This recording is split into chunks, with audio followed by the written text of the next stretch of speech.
kepala sekolah termuda. 7 piala tingkat nasional, kami mempunyai program untuk mengenalkan seluruh profesi kepada anak-anak. Karena pendidikan yang pertama dan utama kalau kita melihat dari Ki Hajar Dewantoro, itu kan bukan di sekolah. El Sinta Semarang News and Talk. Apa kabar dulur netizen Semarang dan juga seluruh pendengar pada kesempatan kali ini. Jumpa lagi dalam program El Sinta Semarang yang muda tak hanya bicara, di mana kita menghadirkan sosok-sosok muda yang tentunya menginspirasi ya, yang dia tidak hanya pandai berbicara, tapi juga bisa bekerja dan punya karya yang luar biasa. Dan pada kesempatan kali ini sudah hadir di hadapan saya, ini masih muda sekali kalau menurut saya, mungkin dalam undang-undang kemudaan masih dalam kategori golongan muda lah ya. Kita akan sapa, ada Mas Galih Suci Pratama, atau Bapak kita akan sapa karena beliau menjadi salah satu kepala sekolah termuda di Kota Semarang atau bahkan Jawa Tengah atau bahkan Indonesia barangkali ya. Kepala sekolah muda dari SD 3 Sadeng, Kecamatan Gunung Pati, Kota Semarang. Mas Galih Suci Pratama, selamat siang. Selamat siang Pak Yunia. Sehat? Sehat, alhamdulillah. Saya panggilnya Pak atau Mas ini? Mungkin Mas saja ya. Nanti murid-muridnya pada pada ngelunjak gimana saya panggil Mas? Oh, itu kalau di sekolah kita Bapak ya. Iya. Ini kebetulan di El Sinta ini. Oh iya. Saya panggil Mas Galih ya. Mas Galih ini merupakan kepala sekolah SD 3 Sadeng, Kota Semarang dan menjadi kepala sekolah termuda. Memang usia berapa kepala sekolah? Kalau termuda saya tidak memegang data ya. Tapi mungkin sekarang usia kami itu sekitar 31 tahun lah. Dan kemudian kemarin memang kami di-SK-kan untuk menjadi kepala sekolah di SD Negeri Sadeng 3, Kecamatan Gunung Pati, Kota Semarang. Oh ya, ini berarti usianya 31. Kepala sekolah sudah berapa lama jadi kepala sekolah berarti?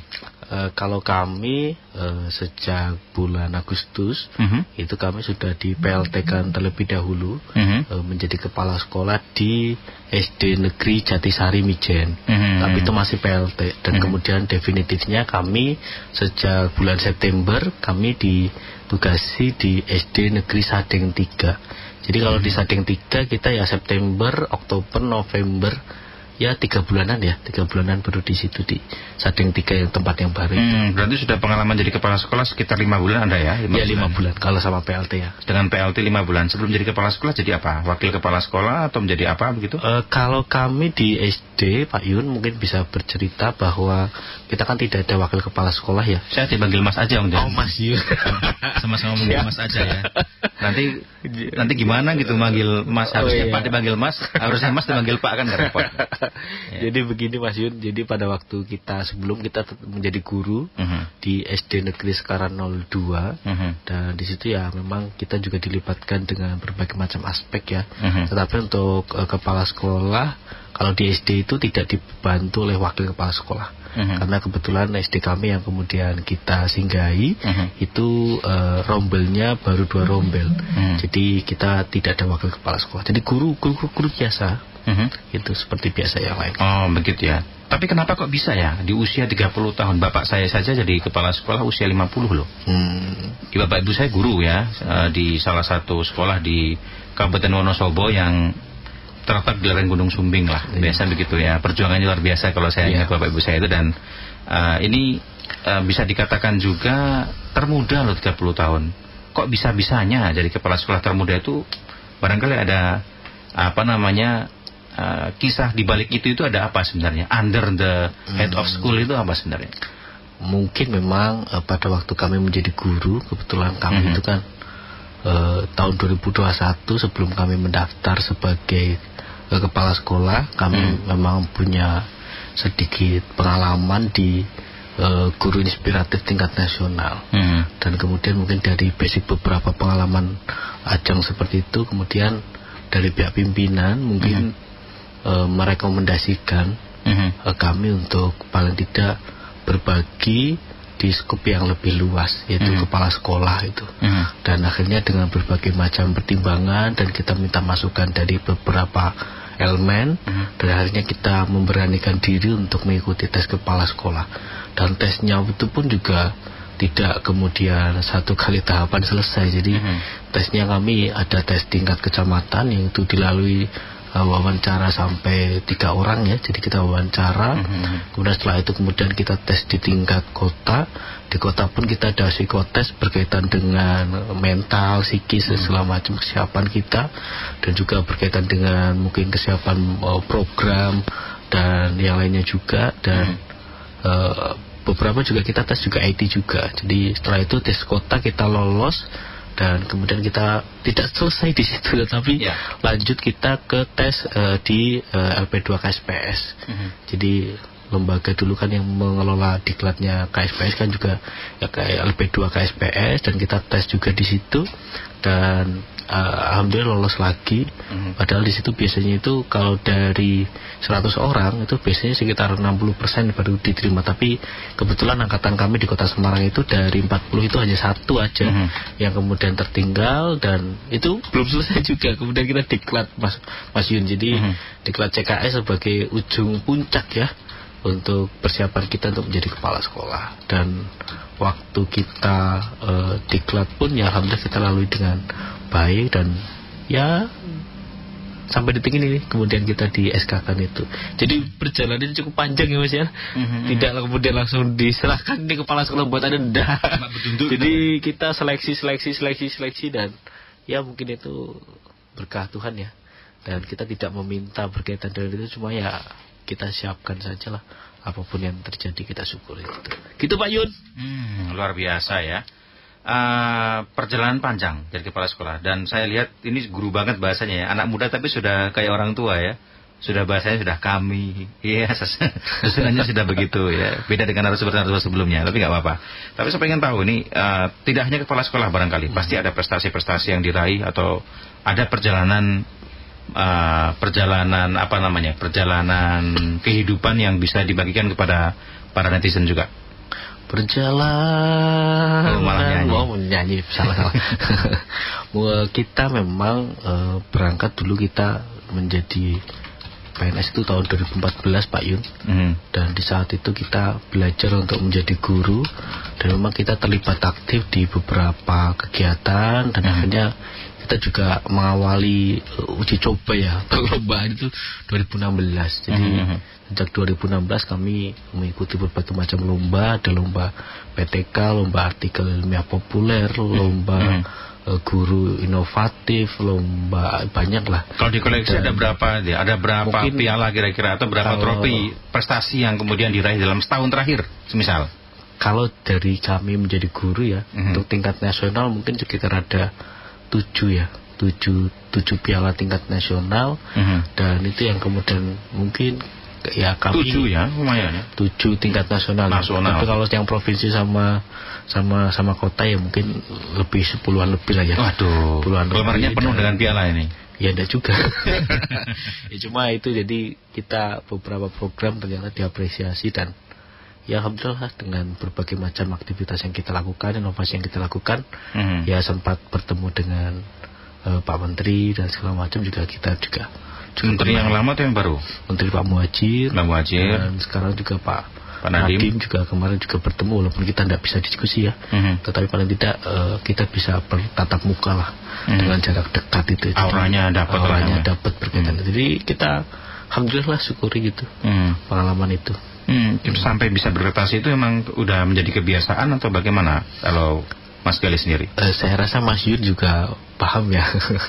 Jadi sejak mahasiswa kami kan memang sudah bergelut di dunia aktivis, dan kita sudah terbiasa juga bagaimana kemudian memanajemen waktu dan berinovasi ya. Jadi aura-aura mahasiswa itu ternyata tidak kemudian berhenti setelah kita lulus. Tapi setelah kita lulus ternyata bagaimana cara kita mengkritisi sebuah pembelajaran, kemudian berinovasi, itu malah semakin kita haus ya untuk berinovasi terus itu. Jadi memang sejak mahasiswa kita sangat senang dengan itu, dan terus berinovasi juga pada waktu di guru juga. Jadi kita melalui dari sejak mahasiswa Mas. Jadi sejak mahasiswa memang sudah aktif ya. Itu bagaimana sampai kemudian bagi waktu dan sebagainya, sampai kemudian punya jiwa aktivis ya. Biasanya bisa dikatakan begitu. Kalau ada orang yang bilang begini ya, orang-orang yang aktif di kampus itu biasanya orang-orang yang sudah secara finansial sudah selesai lah karena sudah tidak sibuk dengan ekonomi ya, kemudian juga dia fokus belajar, tapi ini kemudian lompat ke aktivis. Sebelum tanya itu saya pengen tahu aktif di mana saja ketika di zaman-zaman dahulu ketika di kuliah.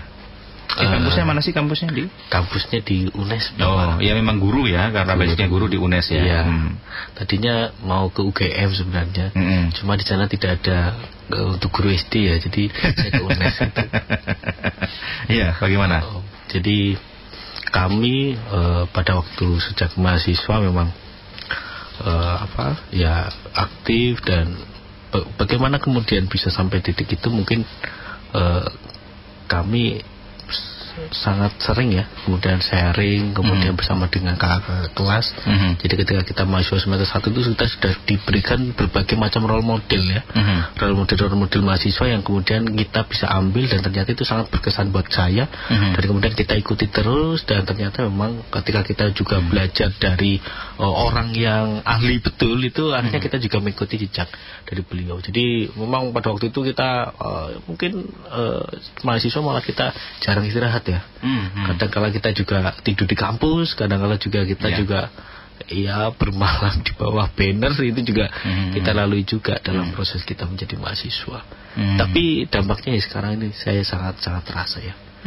Berkaitan dengan aura dulu, pergerakan dulu. Jadi memang kalau anak kuliahan itu nggak cuma fokus kuliah, tapi juga fokus, bisa juga berorganisasi, aktif di kampus, dan akhirnya bisa punya jaringan yang luas ya. Yes, betul Pak Yun. Kenapa pilihnya kemudian jalur-jalur birokrasi? Karena saya kemarin juga ngobrol dengan beberapa tokoh juga. Kita kenal juga ada tokoh Kota Semarang juga yang dia seorang organisatoris ya. Mungkin Mas Gale juga kenal, Mas Arnas misal, kemarin kita ngobrol, dia memilih jalurnya adalah jalur tetap menjadi organisatoris, tidak di jalur birokrat. Ya. Ada juga yang kemudian memilih jalurnya untuk menjadi seorang politisi semisal. Ya. Kenapa kemudian dipilih menjadi seorang birokrat, menjadi PNS, menjadi bahkan guru SD? Apa yang menjadi motif dari semua ini? Kalau kita berbicara itu kan pasti ada rekam jejak saya ya. Rekam jejak saya berkaitan dengan keluarga dan segala macam. Jadi kami keluarga itu kan dari keluarga yang kemudian bapak ibu saya itu bukan PNS gitu ya. Apa itu? Jadi ibu saya itu pedagang, bapak saya itu adalah tukang las. Pedagang itu pengusaha loh? Pedagang skala kecil. Ikatan Pedagang Indonesia skala kecil itu berarti pedagang pasar, warung lah. Warung, gitu. Warung di depan rumah gitulah ya.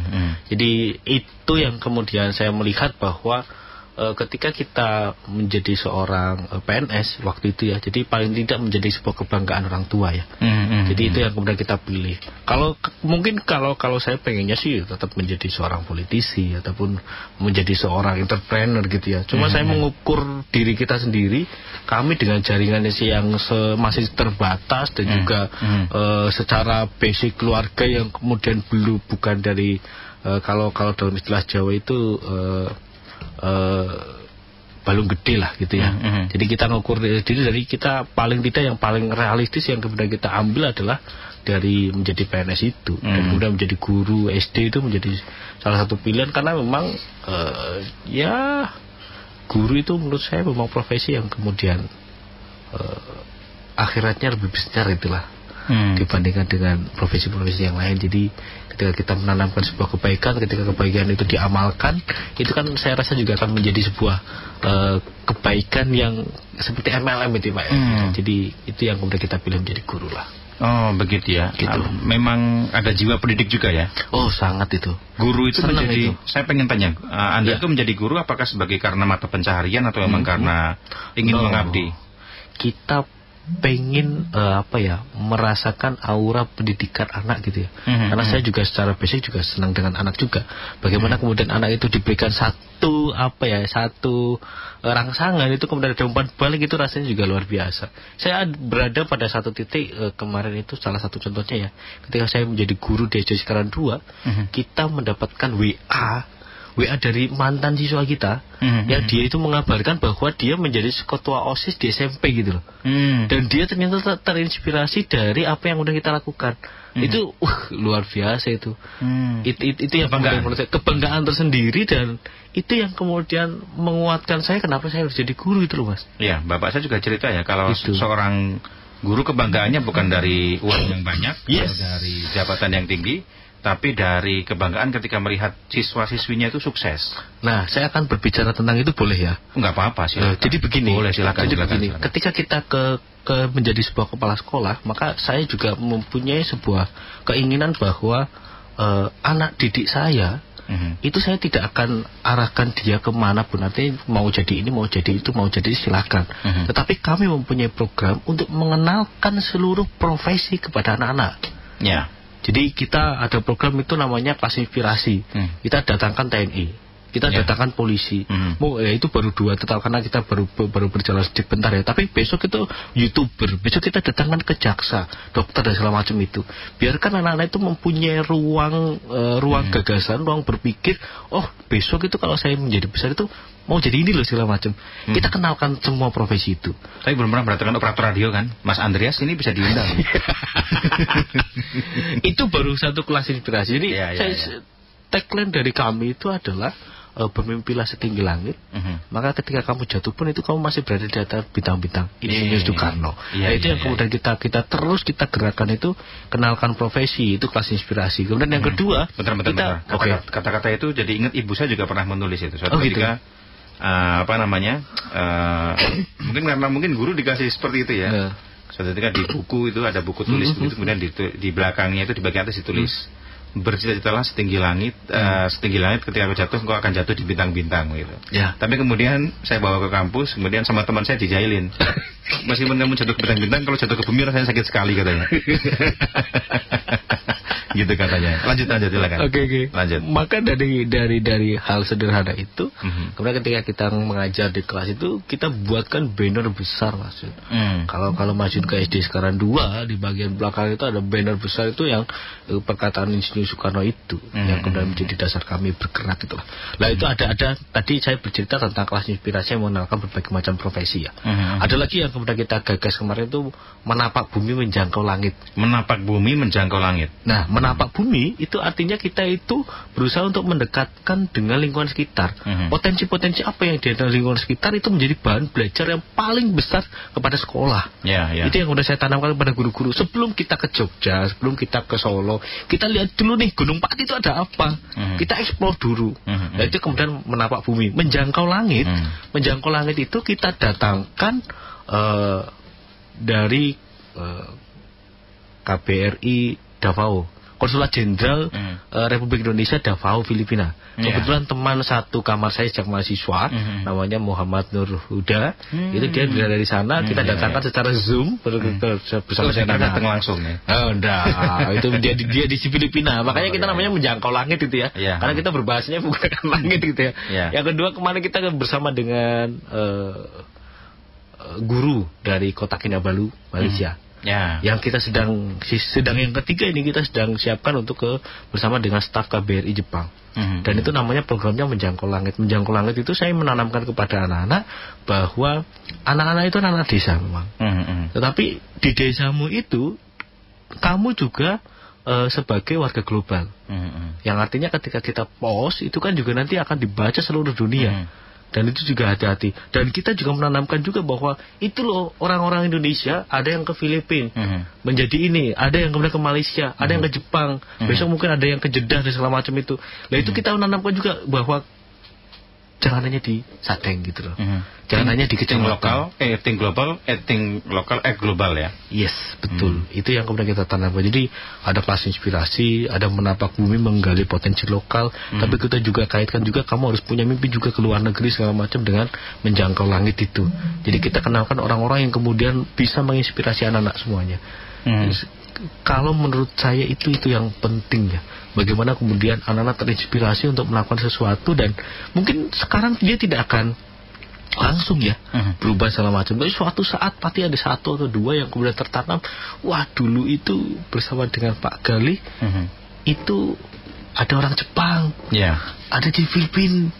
Oh, Filipina ternyata situasinya begini loh, ada pohonnya juga. Siapa tahu ada yang berpikir begitu ya. Mungkin Malaysia gitu. Filipina cuma adanya di sana pohon kebun permen namanya mungkin. Siapa tahu gitu. Namanya anak-anak itu kan imajinasi kan gitu ya. Nah, itu yang kemudian kita kenalkan semua. Jadi entah dia mau memilih apapun itu, yang penting kita kenalkan. Tugas kita kan mengenalkan. Semua itu kan semua sudah ada garis tangannya masing-masing. Cuma kita tugas kita mengenalkan, dan dia tergantung dari minat bakatnya dia untuk bagaimana mengembangkan apa yang kemudian perlu dilakukan untuk masa depannya dia. Jadi itu beberapa program yang kemudian kita sentuh ya kemarin itu. Ya, luar biasa itu yang dilakukan. Dan itu gagasan itu berawal dari apa? Dari ide dari mana bisa muncul semacam itu? Kalau saya gagasannya itu ketika kami di SD dulu, saya masih ingat itu satu orang guru saya namanya Bapak Lukito itu, dia berbicara bahwa dulu itu zamannya itu komputer ya, komputer menggunakan disket itu loh. Nah, di disket itu kan menyimpan berbagai macam memori ya. Nah, itu dia selalu berbicara bahwa komputer itu ada disketnya. Disket itu yang kemudian bisa mengubah pola pikir komputer, membantu komputer untuk bagaimana dia itu mengimplementasikan apa yang ada di dalam sistem itu gitu loh. Nah, kita berusaha untuk, besok kalau kamu menjadi orang, itu juga paling tidak kamu menjadi disketnya itu loh.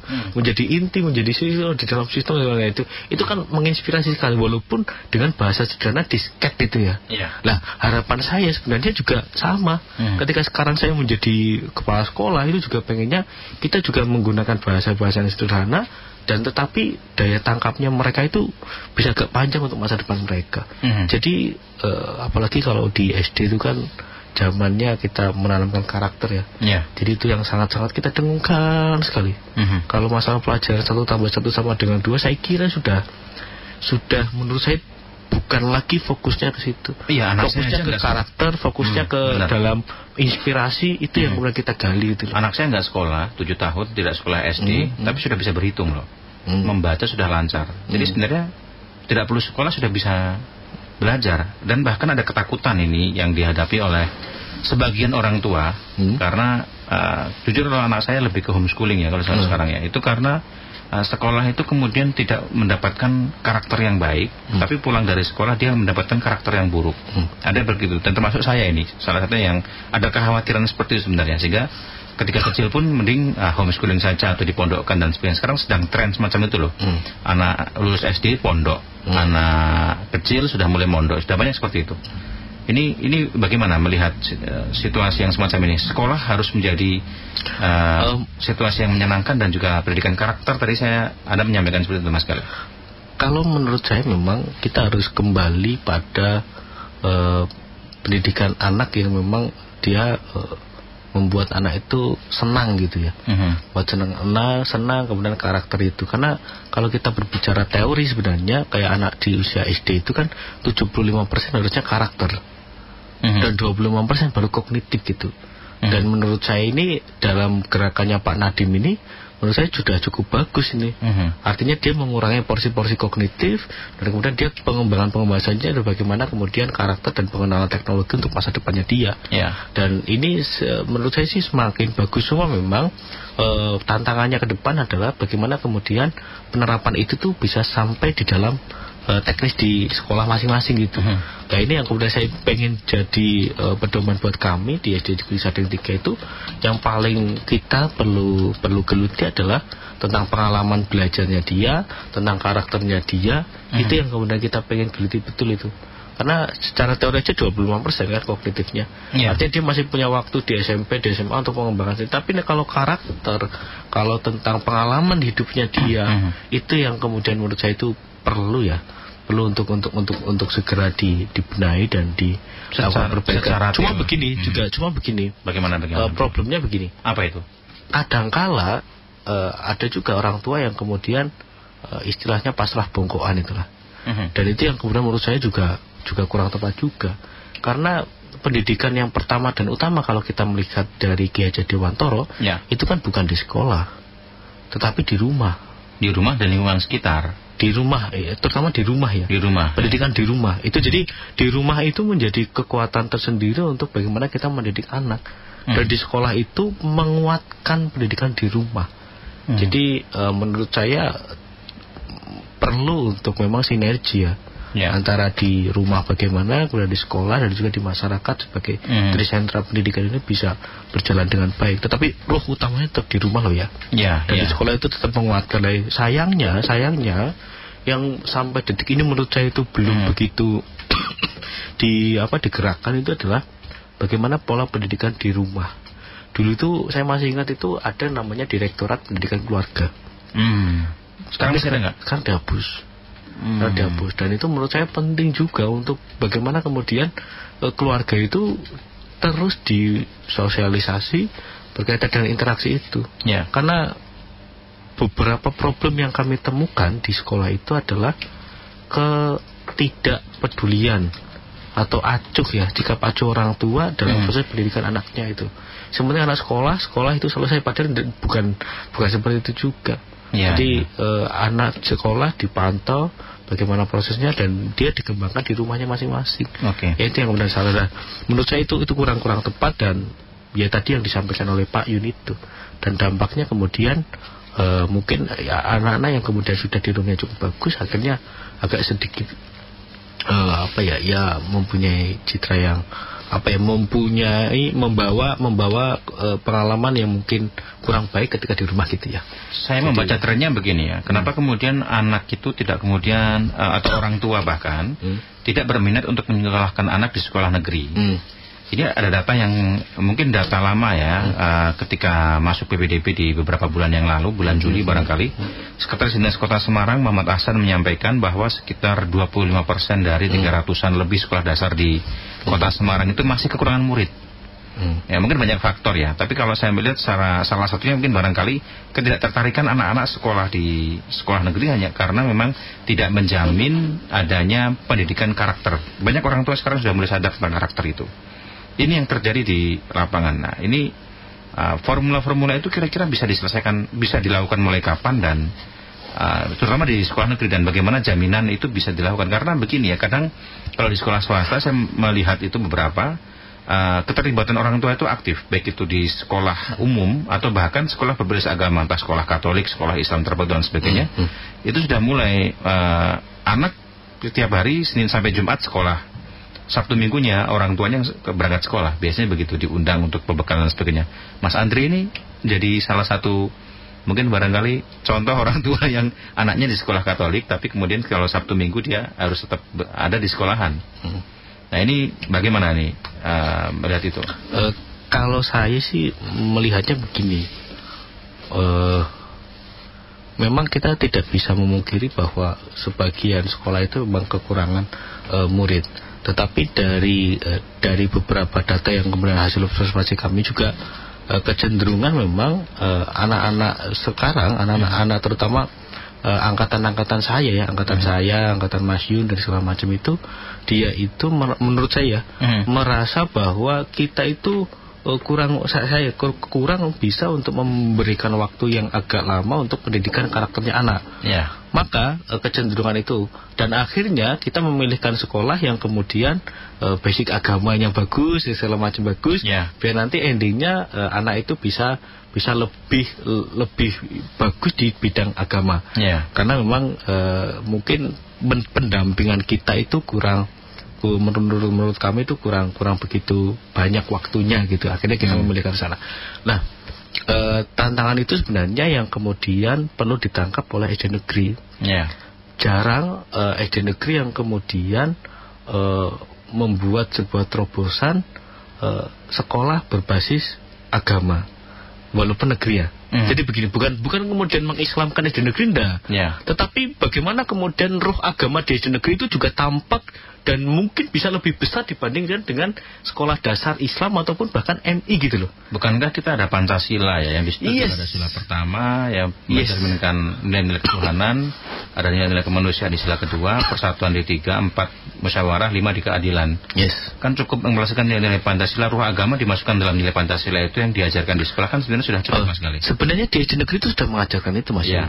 Cuma bedanya adalah kita perlu membranding itu lebih besar energinya dibandingkan dengan sekolah dasar Islam ataupun MI ataupun yang lain loh Mas. Kita di negeri hampir semua itu kita sudah ada gerakan-gerakan yang kemudian bersifat keagamaan. Cuma bagaimana kemudian pola pengemasan ini bisa diterima baik oleh masyarakat itu loh Mas. Itu yang kemudian menjadi problem transfer beritanya kepada masa itu yang kemudian branding itu yang kemudian perlu dikelola oleh SD negeri. Jadi SD negeri itu sebenarnya sudah cukup bagus dalam proses dalam proses kegiatannya. Cuma pengemasan untuk ke masyarakat, ke wali murid itu yang kemudian menurut saya belum ya. Jadi kalau seandainya kayak contoh nih ada sekolah dasar Islam gitu ya, dia sudah membawa nama Islam tuh. Walaupun konten di dalamnya mungkin akan lebih bagus di SD negeri yang sebelah tetapi masyarakat tetap lebih wah itu sebenarnya kalau Islam lah segala macam. Dan makanya pola-pola membranding ke masyarakat itu juga perlu untuk dilakukan oleh SD negeri. Apa karena SDM negeri SD itu adalah merupakan kalangan ASN yang bukan dari kalangan swasta ya? Biasanya kalau kita lihat yang orang yang pintar branding, marketing itu malah orang-orang dalam konsep perusahaan, karyawan ya, bukan aparatur. Itu bisa jadi juga Ayun. Jadi kesadaran untuk melakukan branding sekolah itu kan ya. Itu juga bisa jadi seperti itu. Kalau seandainya swasta itu kan memang secara secara tempaan, secara dia mencari murid itu kan pengembangan sekolahnya dia kan tergantung dari murid. Maka dia berusaha untuk membranding sekolahnya dia kepada masyarakat tuh secara besar-besaran juga karena dia paham bahwa SD ini tuh besar kalau muridnya banyak kan gitu. Tapi SD negeri kan bisa dikatakan ada yang seperti itu, ada yang tidak. Jadi kadangkala akhirnya brandingnya dia itu kurang dan gerakan kita akhirnya SD negeri itu belum begitu terlihat ke arah sana. Sebenarnya ingin melihat menyoroti apa coba ke SDM-nya sebenarnya. Karena Presiden Jokowi tadi dalam puncak peringatan ini kan kita mulai on air ini kan pada hari Sabtu 3 Desember 2022 pas tadi Presiden Jokowi persis melakukan acara di Kota Semarang di kampus UGRIS peringatan puncak HUT ke-77 PGRI dan Hari Guru Nasional. Beliau menyampaikan salah satunya pesan Presiden Jokowi adalah bagaimana agar kemudian seorang guru itu memiliki kemampuan untuk mengupdate informasi secara cepat karena memang kita tahu artinya perkembangan teknologi cepat ya. Presiden mencontohkan misal baru big data tiba-tiba ada sudah mulai muncul apalagi ternyata baru mulai cryptocurrency kemudian nanti sudah muncul apalagi muncul yang lain. Ini sangat cepat sekali perkembangannya. SDM sekarang ini di tingkat guru apakah sudah seperti itu? Dalam proses Mas Nadiem ya, Nadiem Makarim itu melakukan berbagai macam transformasi pendidikan. Salah satu yang kemudian sekarang dia geluti adalah bagaimana membuat sebuah platform Merdeka Mengajar.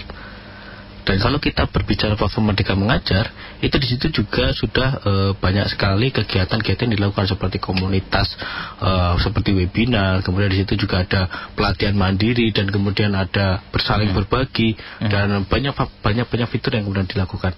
Dan hasil dari data itu memang sudah ada. Menurut saya sudah ada pergerakan yang cukup bagus juga di sekolah-sekolah itu untuk mengikuti kegiatan pelatihan-pelatihan seperti itu, untuk mengikuti update berkaitan dengan teknologinya itu loh. Update pelatihan, update perkembangan teknologi, update berkaitan pembelajaran segala macam itu sudah mulai terlihat menurut saya itu ya. Dan itu didukung gini Pak Yun. Jadi di sekolah sekarang itu, terutama di kami di sekolah dasar negeri ya, itu sebagian besar guru-guru kami itu sudah muda. Jadi kita di tahun 61 kelahiran 61 62 itu kan sudah purna ya. Banyak pensiun ya. Banyak yang pensiun. Ibu saya kelahiran 63 udah besok Februari nanti pensiun. Ini makanya ini sudah cukup kayak di SD kami ya Pak Yun ya. Jadi ada sekitar 8 guru itu 7 itu sudah 7 itu kelahiran 80 ke atas. Bahkan ada yang 96, 97, 95 segala macam itu. Jadi untuk sampai ke dalam upgrade teknologi dan segala macam itu kelihatannya kok sudah mulai ada gerakan ke arah sana itu loh Pak Yun. Saya kira jadi mereka cukup bagus juga, dan pada waktu dia menerima perkembangan teknologi pun saya kira tidak menjadi masalah. Terutama nanti setelah 63, 64, 65 itu nanti gerakannya anak-anak muda semua. Dan itu nanti hati-hati malah. Hati-hatinya dalam arti kita harus perlu memanfaatkan betul keunggulan yang kita miliki, yaitu SDM yang muda-muda ini gitu. Itu cuma memang tadi tantangan yang kemudian saya sampaikan itu adalah bagaimana kemudian branding itulah yang kurang di negeri dalam membranding sekolahnya dia biar nanti dikenal di masyarakat dengan karakter yang baik, dengan hal-hal yang kemudian itu yang kemudian menurut kami agak kurang. Kalau tadi Pak Yun berbicara ternyata ada beberapa yang masih kurang murid itu segala macam, itu juga nanti kan juga banyak faktor juga ya. Bisa jadi tentang angka kelahiran juga di daerah itu, ataupun di tempatnya terpencil di segala macam itu juga perlu dianalisis lebih mendalam ya. Jadi tidak bisa kemudian kita mengatakan bahwa SD negeri itu kurang bagus. Tidak. Saya kira juga bagus-bagus juga ya. Jadi orang tua tidak ragu, tidak perlu khawatir. Ya, memang kita kekurangan di branding ya, tetapi secara konten bagus kok. Apalagi sekarang anak-anak mungkin orang tua yang kemudian berada di ruang-ruang ini ya, yang dia sedang mendengarkan El Sinta itu sekarang SD negeri itu punya guru-guru yang muda-muda juga, inovatif juga, dan tidak kalah dengan SD swasta juga. Dan buktinya kemarin ya, di Hari Guru Nasional kita di Kemdikbud itu dari Kota Semarang itu 1 dari SD negeri dan 1 dari SD swasta. Artinya SD negeri masih bisa berkiprah dan juga bisa berkompetisi di tingkat nasional. Apalagi gratis kan sekolah di SD negeri kan? Yes, gratis. Tidak dipungut biaya apapun kan?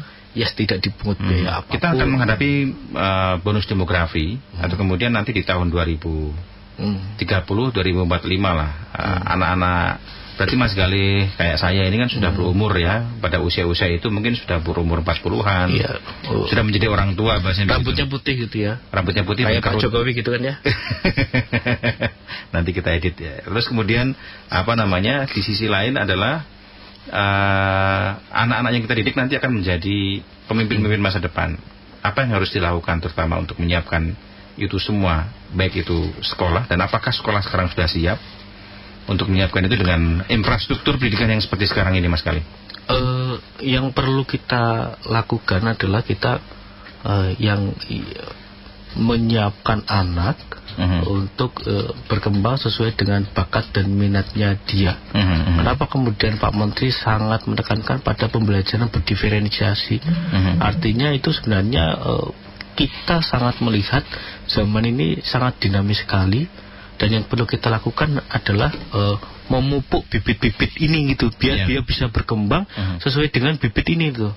Katakan bibit ini itu adalah bibit mangga gitu. Ya kita pupuk dengan baik gitu, biar mangganya cepat berbuah dan kemudian yang lainnya juga. Tapi tidak mungkin bibitnya mangga itu kemudian kita pengen jadi durian, kan tidak bisa. Maka sesuai dengan bakat minatnya dia, kita pupuk, kita kembangkan. Dan saya rasa dengan pembelajaran berdiferensiasi, dengan merdeka belajar, dan kami juga ikuti dalam pendidikan guru penggerak, semua itu mindset itu sudah mulai tergiring dengan baik oleh Pak Menteri ya. Dan saya kira ini sudah cukup bagus, cuma tinggal bagaimana kemudian implementasi di lapangan, menerapkan pembelajaran diferensiasi ini dengan baik juga. Tapi Mas Galih menangkap nggak sebagian besar guru yang Mas Galih temui sudah bisa menangkap karpe Mas Menteri nggak sih sebenarnya? Kalau dari sisi kita melakukan pendampingan itu sebenarnya sudah bisa menangkap. Cuma memang dalam porsi persiapan ini belum sempurna.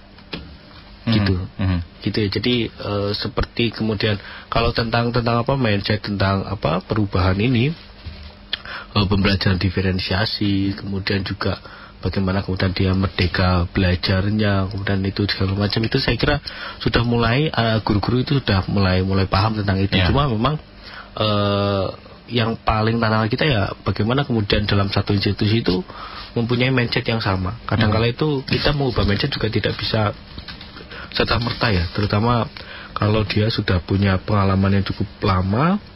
Untuk diubah itu kan juga perlu waktu ya, dan itulah tantangan yang kemudian ada di sekolah masing-masing gitu ya.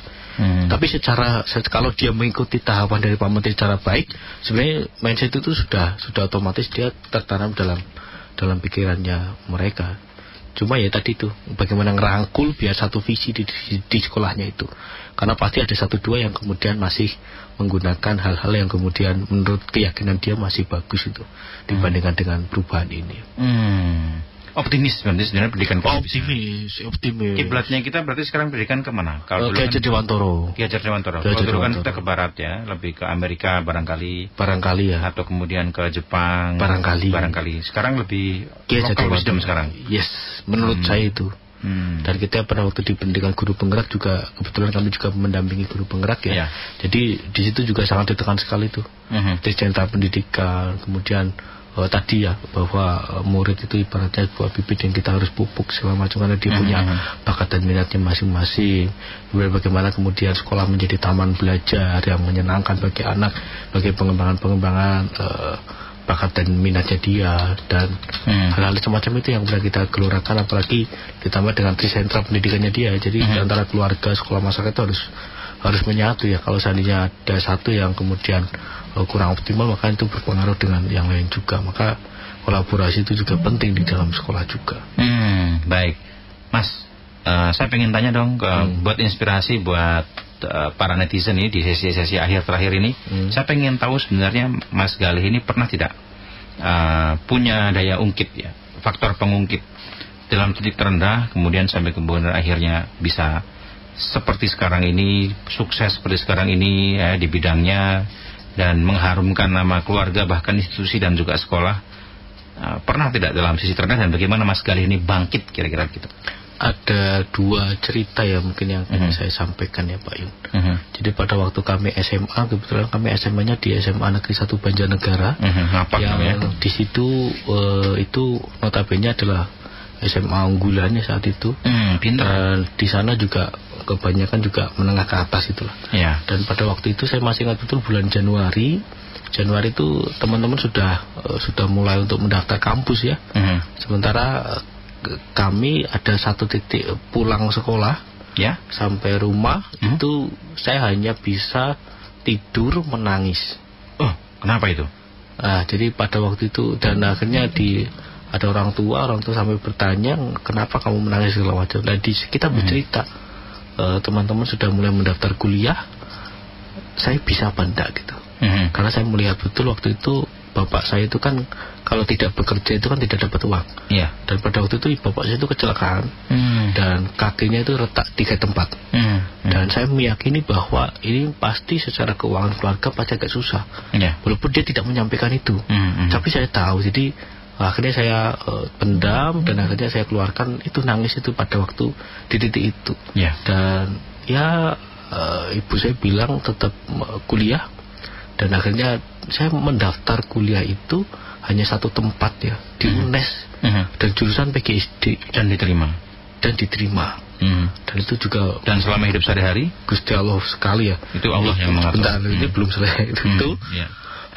Terus setelah kita, karena gini, kenapa kemudian kita memilih UNES itu? Sebenarnya waktu itu kita tuh sudah menyiapkan diri itu karena kemampuan orang tua itu agak kurang. Kita ke kedinasan Pak Dion. Jadi kita mau ke IPDN, tapi waktu itu ada Klif Muntu. Klif Muntu, ada kasusnya Klif Muntu, kita tidak boleh daftar ke sana. Padahal kita sudah menyiapkan samapta segala macam sudah cukup besar. Dan akhirnya itulah kita universitas ke UNES itu, karena saya menganggap pendidikan yang menurut saya benar-benar pendidikan itu di kedinasan. Jadi ketika kita lulus itu kita kelihatan tuh profilnya itu seperti apa, kan kelihatan. Nah itu makanya saya pengen ke sana. Tapi ya sudah, itu Gusti Allah tidak meridhoi di sana. Kemudian saya daftar UNES, keterima. Dan setelah diterima ya kemudian itu pun ada daftar ulang segala macam, kita juga tidak tahu. Ternyata bapak saya sudah lumayan agak bisa jalan walaupun tertatih. Kemudian pergi ke Banyuwangi. Ini karena terkait durasi, barangkali singkat ceritanya bagaimana? Singkat cerita alhamdulillah saya bisa bersekolah. Dan karena tiba-tiba mendapatkan uang dari Gus Carlo, kita bisa bersekolah, dan di sekolah itu kita akan aktif dan segala macam. Dan itu kalau saya di keguruan itu pada waktu itu juga kita merasa direndahkan ya. Direndahkan, dan akhirnya di titik kita direndahkan itu kita pengen tunjukkan bahwa sebenarnya kita mampu loh. Apa sih jadi guru memang apa gitu barangkali gitu ya? Ngapa sih guru mata cilik orang dengar kita itu yang kemudian bahasa-bahasa seperti itu yang kemudian padahal kalau ngajar anak kecil itu malah paling penting, pendidikan paling penanaman karakter paling mendasar, usia emas di anak-anak kecil itu. Nah itu makanya saya pernah direndahkan oleh orang, jadi ketika sekarang saya melihat kayak kemarin waktu di Jakarta pun saya berpikir, wah aku koyo ngene iki pernah loh. Dulu itu saya direndahkan serendah-rendahnya gitu loh. Itu di depan umum itu agak susah. Itu yang sangat membekas gitu. Di depan umum bagaimana? Ada orang yang ngapain begitu? Apa ya? Ia menganggap kita secara performa kurang lah. Secara kualitas jelek gitu lah. Intinya gitu. Dan menurut saya bukan ranahnya dia menyampaikan di tempat itu gitu loh. Jadi harusnya kalau seperti itu kan kita dipanggil, kita dibina kan selesai. Tapi kalau seandainya di tempat yang kemudian kurang baik lah, itu yang kemudian menjadi pembelajaran buat saya juga ketika kami mungkin memimpin ataupun yang lain juga. Jadi itu yang jadi dasar kami juga untuk bagaimana strategi berkata. Terima kasih gitu Pak Yun, sehat selalu Pak Yun. Ya mohon maaf apabila ini banyak cerita banyak yang udah ngalor ngidul dan tidak jelas ya. Terima kasih juga, banyak inspirasi yang kita temukan, baik itu dari sisi pribadinya Mas Gali dan juga dari sisi pendidikan, mindset pendidikan kita. Dan kita memang intinya harus optimis dengan pendidikan kita kalau kemudian guru-gurunya banyak seperti Mas Gali, anak-anak muda, berprestasi, punya orientasi, punya visi, punya tujuan yang jelas untuk membangun generasi muda kita. Terima kasih Mas Gali sudah mampir ke Radio El Sinta. Ngobrolnya cukup panjang ya. Nanti kita yang juga di YouTube-nya El Sinta Semarang, kita akan tayang di hari Jumat. Ya, barangkali kalau ini berarti Jumat berikutnya. Kita jumpa lagi, sampai ketemu. Selamat siang, sampai jumpa. Terima kasih. El Sinta Semarang News and Talk.